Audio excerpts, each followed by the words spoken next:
তিনবার নির্বাচন হয়েছে সুনামগঞ্জের দিরাই পৌরসভায়। বদল হয়েছে মেয়র, কাউন্সিলর, শুধু বদলায়নি পৌরবাসীর ভাগ্য।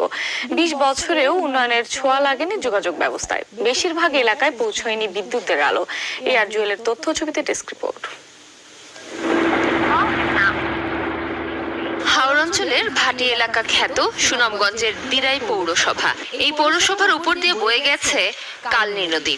মাছ ধরা আর কৃষিকাজ এখানকার মানুষের মূল পেশা। স্থানীয়রা চেয়েছিলেন আধুনিক নগরায়নের সুযোগ সুবিধা, কিন্তু 20 বছরেও সেই আশা পূরণ হয়নি। 19টি গ্রাম নিয়ে গঠিত এই পৌরসভার বেশিরভাগ এলাকায় নেই বিদ্যুৎ ও উন্নত যাতায়াত ব্যবস্থা। নৌকা, সাঁকো কিংবা পায়ে হেঁটে চলে যাতায়াত। এছাড়া শহরের পয়ঃনিষ্কাশন ব্যবস্থাও আধুনিক নয়। পৌরসভার উন্নয়নের যে ওনাদের ভূমিকা, এর কোনো লেশ পর্যন্ত আমরা পাই নাই। দিনে একটা পৌরসভা হয়েছে, নামে মাত্র পৌরসভা। জনগণ পৌরসভা